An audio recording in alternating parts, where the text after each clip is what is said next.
आने वाले तूफान से बेखबर राहुल अपने दोस्त अमित के साथ एक कैफे में बैठकर बचपन के किस्से याद कर रहा था। कई सालों की दूरी के बाद मिलने पर आज बातें खत्म ही नहीं हो रही थी। राहुल और अमित उस जमाने के दोस्त हैं जब उन्हें बोलना भी नहीं आता था। हंसते हुए राहुल अमित से कहता है, भाई बहुत अच्छा हुआ कि तू हमेशा के लिए यहां मुंबई शिफ्ट हो गया। अमित अपनी कॉफी का सिप लेकर कहता है, वैसे तू मुझे तेरी गर्लफ्रेंड से मिलवाने वाला था, क्या हुआ उसका? राहुल मुस्कुराते हुए कहता है, भाभी बोलने की आदत डाल ले अब। कल उसके बर्थडे पर उसे शादी के लिए प्रपोज करने वाला हूं। ये सुनते ही अमित खड़ा होकर राहुल को गले लगा लेता है। इसी बीच राहुल की गर्लफ्रेंड का फोन आता है। राहुल फोन उठाकर कहता है, आयशा 100 साल जियोगी तुम। अभी तुम्हारे ही बारे में मैं अपने दोस्त को बता रहा था। दूसरी ओर से आयशा हंसते हुए कहती है, अब ये कौन से दोस्त के सामने मेरी बुराई कर रहे हो? तभी अमित राहुल के हाथों से फोन खींचकर अपना परिचय देता है और आयशा से जल्दी मिलने के लिए कहकर फोन दोबारा राहुल को दे देता है। राहुल अमित से थोड़ा दूर जाकर आयशा से कहता है, शाम को मिलोगी ना? नहीं राहुल, यही बताने के लिए तो फोन किया था। मेरी एक अर्जेंट मीटिंग आ गई है, मुझे तुरंत वहां के लिए निकलना होगा और मैं तुम्हें कल ही मिल पाऊंगी। ओके, कोई बात नहीं, ध्यान से जाना और पहुंचकर फोन करना। राहुल अमित की ओर मुड़कर उसे सारी बातें बताता है और कैफे से निकल जाता है। जैसे ही वो अपनी बाइक पर बैठता है उसे ख्याल आता है, क्यों ना आयशा को सरप्राइज दे दूं, जल्दी मिल लेता हूं इससे पहले कि वो मीटिंग के लिए निकल जाए। राहुल अपनी बाइक मोड़कर आयशा के ऑफिस के नीचे पहुंचता है। वो बाइक से उतरने ही वाला होता है कि वो आयशा को ऑफिस बिल्डिंग से बाहर आते देख लेता है। इससे पहले राहुल से आवाज दे पाता वो देखता है आयशा एक नीली मर्सिडीज के पास जाकर एक लड़के को गले लगा लेती है और उसके होंठों पर किस करती है। ये देखते ही राहुल के पैरों के तले जमीन खिसक जाती है। उसकी आंख से आंसू की एक बूंद गिरती है और वो उन पुरानी यादों में खो जाता है जब वो और आयशा एक दूसरे से मिले थे और जब उसने आयशा को पहली बार आई लव यू कहा था। राहुल को दुख हो रहा था, लेकिन उससे ज्यादा उसे आयशा पर गुस्सा आ रहा था।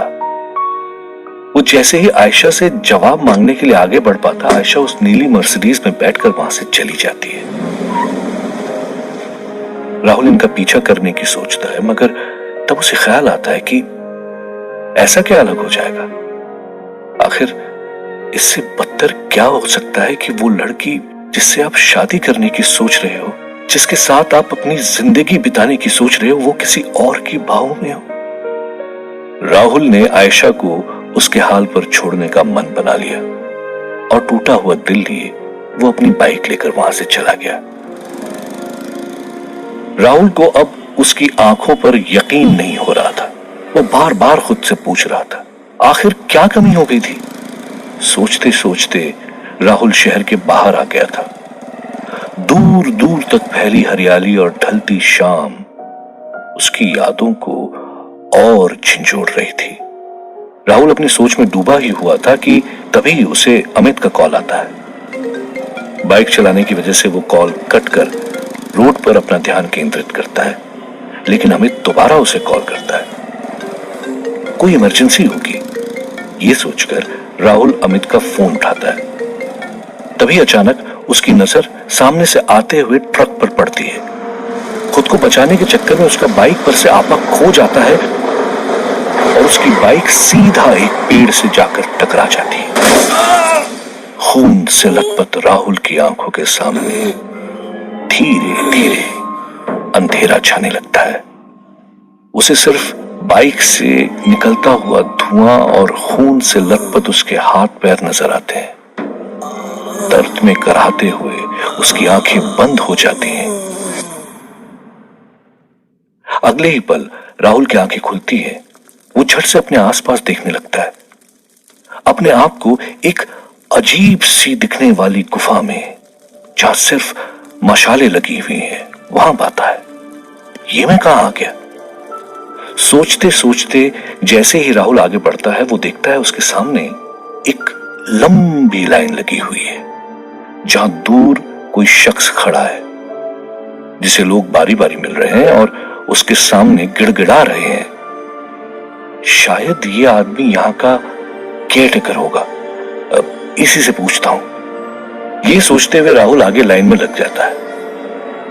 जैसे ही वो अपने आगे वाले को आगे बढ़ने के लिए कहता है, वो आदमी बिना धड़ हिलाए अपना सिर घुमा देता है, मानो उसकी गर्दन में हड्डी ही ना हो। ये देखते ही राहुल के होश उड़ जाते हैं। वो वहीं खड़े होकर चिल्लाने लगता है, भूत भूत। ये सुनते ही उसके सामने खड़ा वो आदमी जोर से हंसने लगता है। अगर मैं भूत हूं तो तुम कौन हो? जरा अपने पैरों पे तो नजर डालो। राहुल ये सुनते ही नीचे देखता है। नीचे का नजारा देखकर उसकी जुबान जैसे कट जाती है। राहुल के दोनों पैर पूरी तरह से कटे हुए थे। वो अब तक हवा में लहरा रहा था। उसकी आंखों में आंसू आ जाते हैं। हे भगवान, ये क्या हो गया? मैं तो मर चुका हूं। क्या हो रहा है मेरे साथ? इससे पहले कि वो कुछ समझ पाता, उसका नंबर आ जाता है। सामने खड़ा शख्स राहुल को करीब आने के लिए कहता है। उस शख्स ने लंबी काली पोशाक पहनी है। इतने मरे हुए लोगों के बीच वो अकेला मुस्कुरा रहा है। वो राहुल से कहता है, आओ राहुल, मैं जानता हूं तुम्हें कुछ समझ में नहीं आ रहा है। बस इतना समझ लो कि तुम मर चुके हो और यहां तुम्हारा न्याय होने वाला है कि क्या तुम स्वर्ग के लायक हो या नहीं। राहुल ये सुनकर वहां से डर के भागने की कोशिश करता है, लेकिन अपने शरीर में एक अजीब सी जकड़न महसूस करता है, जैसे किसी ने उसे दबोच रखा हो। वो मुड़कर देखता है, वो शख्स जो काली पोशाक में था राहुल की ओर मुस्कुराते हुए देख रहा है। उसने राहुल को अपने बड़े बड़े पंजों में जकड़ के रखा है।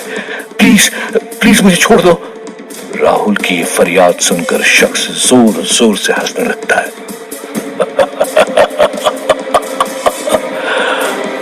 चलो अब और टाइम वेस्ट न करते हुए सीधे काम की बात करता हूं। राहुल को एहसास हो जाता है कि यहां से उसका भागना तो नामुमकिन है। इस आदमी की बात सुनने में ही भलाई है। वो आदमी राहुल को कहता है, मेरा नाम नरकदूत है। मैं यहां लोगों को कर्मों के फल देता हूं, मगर तुम एक स्पेशल केस हो, इसीलिए तुम्हें स्पेशल ट्रीटमेंट भी मिलेगी। राहुल ये सुनकर अचंभे में आ जाता है। मैं कुछ समझा नहीं। नरकदूत मुस्कुराते हुए कहता है, तुम्हें मैं पृथ्वी लोक दोबारा भेजूंगा, पर शर्त यह है कि तुम वहां हमारे लिए काम करोगे, एक नरकदूत बनकर, जिसका काम होगा पापियों को मारना। राहुल ये सुनते ही गिड़गिड़ाने लगता है। मारना? अरे मैंने मच्छर तो को कभी नहीं मारा है, इंसानों को कैसे? ये मुझसे नहीं होगा। राहुल की ना सुनते ही नरकदूत गुस्से से आग बबूला हो उठता है। वो चुटकी बजाता है और अचानक से उसकी सुनसान सी गुफा चीखों से भर जाती है। राहुल देखता है कि उस गुफा में मीलों दूर तक लोग हैं जिन्हें मारा पीटा जा रहा है। उन लोगों को उनके कर्मों की सजा दी जा रही है। वो सिर घुमाते ही जब नरकदूत को देखता है तो वो नरकदूत अब एक विशाल राक्षस बन चुका था, जिसके सर पर बड़े बड़े सींग थे। उसका शरीर खून समान लाल था और आंखों से आग बरस रही थी। वो गुस्से में राहुल से कहता है, अगर तुम मेरी बात नहीं मानोगे तो तुम्हारा भी यही हाल होगा। नरकदूत राहुल को उठाकर खौलते हुए तेल की कढ़ाई के ऊपर लटका देता है। अगर बात नहीं मानी तो इसी खौलते हुए तेल के अंदर तुम्हें फ्राई कर दूंगा। राहुल डर के मारे हाँ कह देता है। तुम जो कहोगे मैं करूंगा, प्लीज प्लीज मुझे फ्राई मत करो।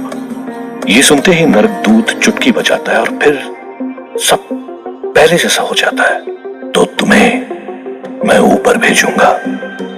तुम्हें उन लोगों को मारना है जिनके ऊपर